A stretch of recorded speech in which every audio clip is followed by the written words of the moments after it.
Hi friends, నమస్తే. నేను మీ Revathi. Welcome back to Revathi stocks channel.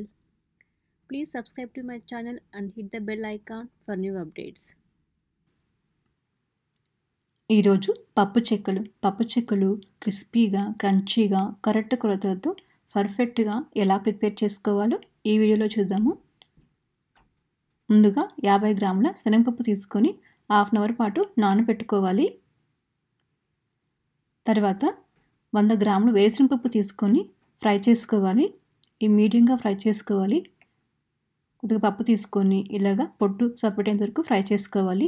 తర్వాత ప్లేట్లోకి తీసుకొని చల్లారి పెట్టుకోవాలి.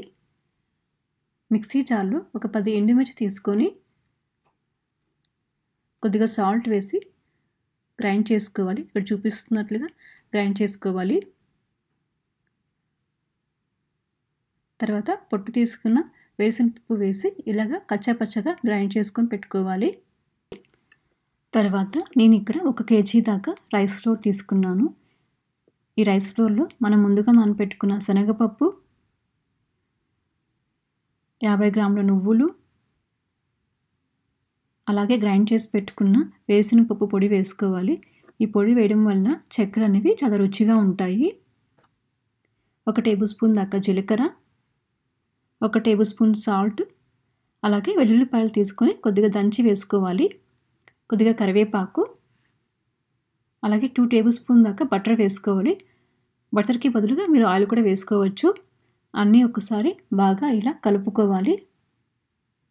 ఇప్పుడు టేస్ట్ తగ్గట్టు కారం అలాగే సాల్ట్ సరిపోయిందా అడ్జస్ట్ చేసుకొని వేసుకోవాలి. తర్వాత గోరువెచ్చని వాటర్ తీసుకొని కొద్దిగా వాటర్ వేసుకుంటూ మిక్స్ చేసుకోవాలి. పిండి అంతా బాగా మిక్స్ చేసుకోవాలి. ఇక్కడ చూపిస్తున్నట్లుగా పిండి అనేది చాలా మెత్తగా ఇలా ఉండాలి, మిక్స్ చేసుకోవాలి.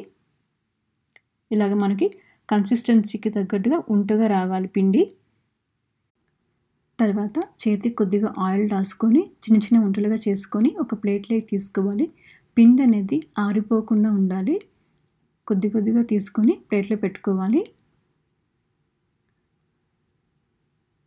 తర్వాత నేను ఇక్కడ ఒక తిక్కుగా ఉన్న కవర్ తీసుకున్నాను. ఈ కవర్కి కొద్దిగా ఆయిల్ రాసుకోవాలి. ఈ కవర్ పైన మనం చేసుకున్న వంటను పెట్టి సర్కిల్గా ఉన్న ఒక బాక్స్ తీసుకొని ప్రెస్ చేసుకోవాలి. ఇలా చేయడం వల్ల మనకు కరెక్ట్ షేప్లో వస్తుంది, ఈజీగా అయిపోతుంది. ఇక్కడ నేను పేపర్ టవల్ పైన వేస్తున్నాను. పేపర్ టవల్ పైన వేయడం వల్ల చాలా ఈజీగా తీసి ఆయిల్లో వేసుకోవచ్చు. ఇలాగే అన్నీ ఒక్కొక్కటి చేసి పేపర్ టవల్ పైన వేసుకోవాలి. చాలా ఫాస్ట్గా అయిపోతుంది ఇలా చేయడం వల్ల. ఒకసారిగా ఒక 5-6 చేసి ఇలా పెట్టుకోవాలి. ముందుగా ఆయిల్ అనేది బాగా హీట్ అవ్వాలి.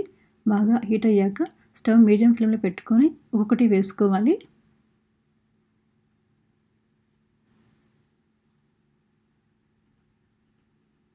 తర్వాత ఒక పక్క కాలేక ఇంకొక సైడ్ టర్న్ చేసుకొని ఇలాగ లైట్ బ్రౌన్ కలర్ వచ్చేంత వరకు ఫ్రై చేసుకోవాలి. అంతే, ఎంతో క్రిస్పీగా ఉండి పప్పు చెక్కలు రెడీ.